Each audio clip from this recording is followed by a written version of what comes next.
Within this video, we're going to talk about game theory and Nash equilibrium.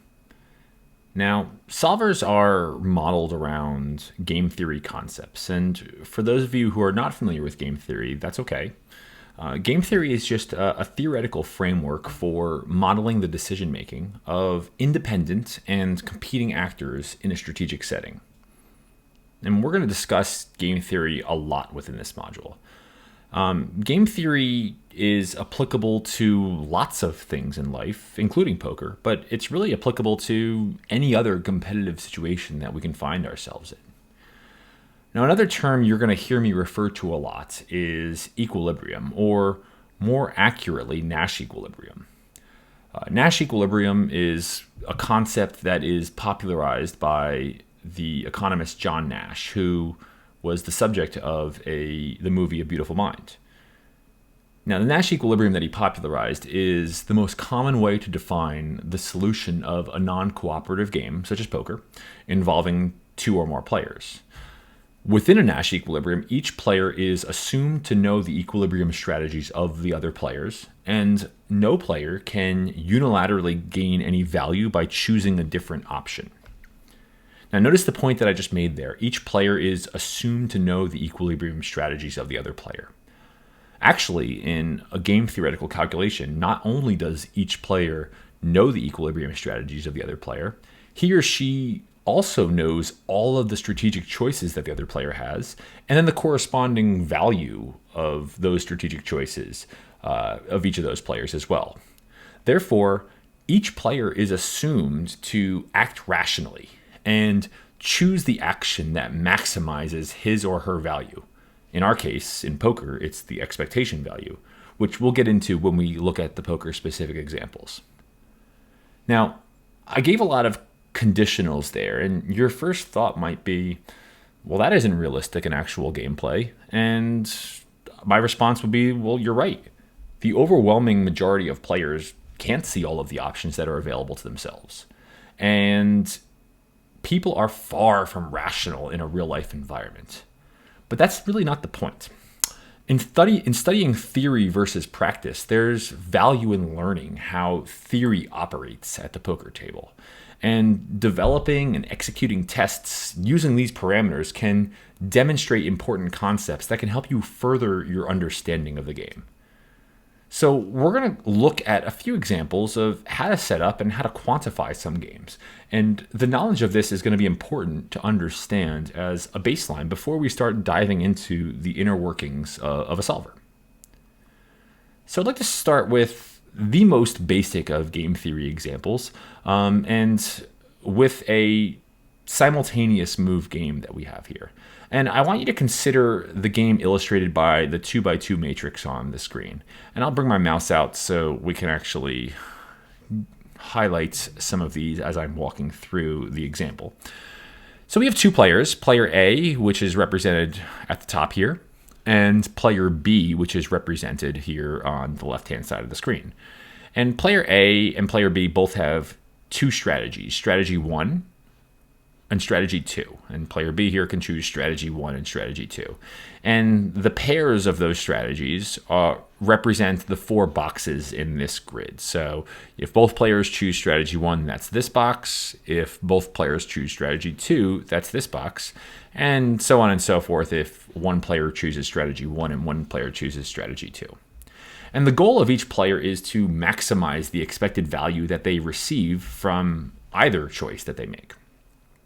Now, in this simple game, strategy 1 yields a payout of 1 for both players, regardless of the other player's choice. So in this case here, where both players choose strategy 1, they both get 1. If player A chooses strategy 1 and player B chooses strategy 2, player A gets 1 and player B gets 0, and vice versa. So if player B chooses strategy 1 and player A chooses strategy 2, player B gets 1 and player A gets 0. I've already led to the second point here, which is strategy 2 yields a payout of 0 for both players, regardless of the other player's choice. So in this case here, no matter what, if either player chooses strategy 2, they both get 0. So it doesn't take much thought to see that both players should choose strategy 1. Regardless of whatever the other player picks, this is the dominant strategy. Each player gets 1 if they choose it and 0 if they don't. And this represents a Nash equilibrium, ending up in this box right here. And I know this seems quite simple, and it is, but this is a demonstration of how 2 players can analyze their choices and land on an action that maximizes his or her value. Knowing the other player's decision does not change either player's behavior, which represents that Nash equilibrium. But not all games are this simple. As I mentioned, this is the most simple of games that we can look at. We can also look at another game which takes a similar structure, and it's actually the most common of Nash equilibrium examples that's been widely popularized, and that's known as the prisoner's dilemma. So in this situation, 2 prisoners are arrested for a crime, and the prosecutor goes to both prisoners and tells them the same thing, that they have enough evidence to convict both prisoners for a minor crime of 1 year in jail. And that's what's going to happen if they stay silent. And you can kind of see that here by this grid that we have here. So if both prisoners stay silent, the prosecutors are going to convict them both on minor charges, and each player, or prisoner in this case here, will serve 1 year in prison. However, the prosecutors really want to solve the case, and they want to look for each person or prisoner's help in doing so. So the prosecutors offer the prisoners a deal. If one prisoner betrays the other one by confessing, the prosecutor will then go easy on them, and the prosecutor is going to pin the more serious crime to the other person, netting them 5 years in jail here. So in this case here, if prisoner A chooses to betray prisoner B while prisoner B stays silent and cooperates, prisoner A is going to get off with, let's just say they get off with probation, but they get off with 0 jail time, where prisoner B gets 5 years in jail. And vice versa. If prisoner B betrays or confesses to the crime and betrays prisoner B is going to get 0 years in prison, and prisoner A is going to get 5 years in prison if they choose to stay silent. But if both prisoners then confess to the crime, the prosecutors now have enough information and they now have enough evidence to convict both of them of the major crime, and both prisoners will end up getting 3 years in jail. So at first glance here, your first thought would be both prisoners should just stay quiet and take the 1 year in jail. But that's actually not how this game specifically works. In this game, each prisoner's goal is to minimize their jail time. So let's take a look at this first from prisoner A's perspective here. If prisoner A stays silent and prisoner B stays silent, prisoner A gets 1 year in jail. If prisoner A knows that prisoner B is going to stay silent, though, prisoner A is actually incentivized to confess and betray prisoner B, because prisoner A will then get off with 0 years in jail, and prisoner B will get the 5 years in jail. So in this case here, if prisoner A knows that prisoner B is going to stay silent, it behooves prisoner A to betray prisoner B and confess to the crime. If prisoner A knows that prisoner B is going to betray prisoner A, well then still prisoner A's best course of action is to betray prisoner B, because 3 years in jail is less than 5 years in jail. Since the payouts in this game are the exact same for prisoner B is going to come to the same exact conclusion. And herein lies the dilemma that's been noted in the title here. Mutual cooperation leads to the better outcome here than mutual betrayal. But it's not the rational outcome here, because the choice to cooperate and stay silent from a purely self-interested perspective is irrational. So ultimately, our Nash equilibrium here is for both prisoners to betray each other, and we end up with both prisoners ending up with 3 years in prison. So each prisoner, while they have a rational choice to cooperate with each other and stay silent, they get a higher reward by betraying the other, despite that choice.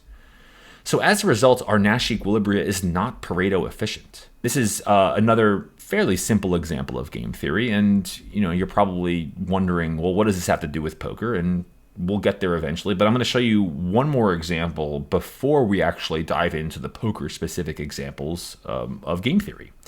Because what we've looked at here with these two examples are examples of what we call simultaneous move games. These simultaneous move games are often visualized in these box formats, and we use them to visualize the payouts of these strategic choices between these two players and analyze them. But again, that really doesn't reflect the game of poker that accurately. Now, in these simultaneous move games, both players don't necessarily have to be making their moves at the same time. So in the prisoner example, the prosecutor could talk to one of the prisoners before or after the other, but neither player has information on the other player's actions.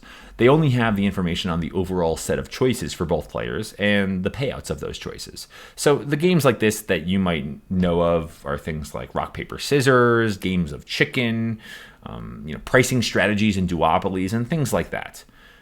But again, poker is not like that. In poker, we make decisions. It's our turn to make a decision. And then based on the decisions that we make, it's then our opponent's turn to make some decisions with that information of the decisions that we already made. And those games are called extensive form games. And extensive form games, they happen all the time in the world. They're not just tied to poker. They happen in other games like chess or things like that. They're also happening in real life scenarios. And I actually want to go through a real life scenario here to show you how we might visualize that game, because using that 2x2 box or a 3x3 box or however you want to visualize it as a box using a simultaneous move game example is not going to apply to a thing like poker.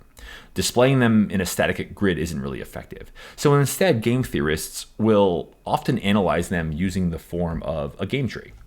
So like I said, I want to use a real life example here, and I'd like you to tap into your history memory banks for a minute and think back to an example that happened here in the US at this point 60 years ago now, called the Cuban Missile Crisis. And that happened way back in 1962.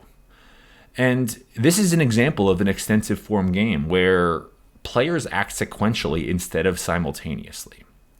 So this is modeled after a real conflict in 1962, where an American spy plane secretly photographed nuclear missile sites being built on Cuba. And that's where the game started.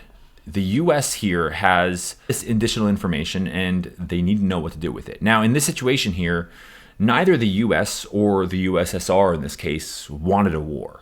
But the US wants to keep USSR missiles from being installed in Cuba. It's within 100 miles of US territory, and the USSR wants to keep their missiles there. The US, what they did at the time here, they had this decision here, and we'll look at this game tree. They have this first decision of they could actually make a threat to the USSR based on this information, or they could choose not to make a threat here. And if they choose not to make a threat, there's no conflict, obviously.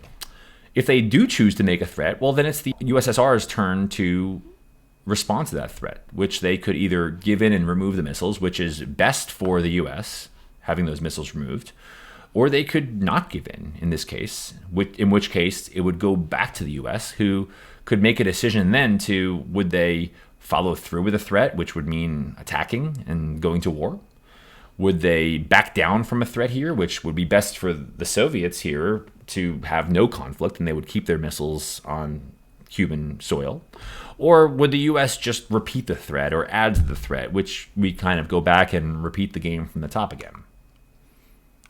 The US decided at the time that they didn't want nuclear missiles in Cuba, and they actually did pose a threat. They placed a naval blockade around the country, and they demanded the removal of those missiles and the destruction of those sites, while at the same time, they prevented more military supplies from being brought into Cuba. And tensions were really quite high at the time. We got to this point here in this game tree where no one really knew how the Soviets would respond. It was assumed that neither side wanted war, but that really wasn't fully known at this point by all players. So after a lot of negotiating and a lot of posturing, both sides agreed to a deal in which the Soviets would dismantle their weapons in exchange for the US agreeing not to attack Cuba, which was probably the best move for all of the parties involved.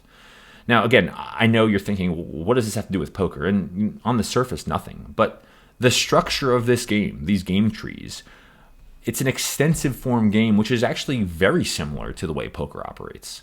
One player has a series of choices and makes a decision, and then it's the other player's turn to respond.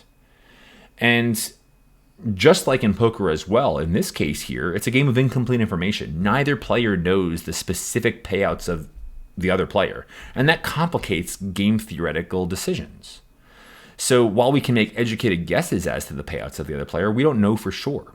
By not necessarily knowing how each player will respond and or what their payouts are, we can assign probabilities to things, but at the end of the day, there are going to be choices in which our opponents will make that we don't necessarily expect. And that does align very, very nicely to poker. So by now, I hope you have a sense of some high-level concepts of game theory, and we've introduced here the use of game trees. I'd like to actually shift over to actual poker examples and take a look at how we can actually construct some game trees using poker, because understanding this will be critical into understanding how solvers actually reach solutions. So in the next video, we're going to look more about game trees, but we're going to look at poker-specific examples. So I'll see you there.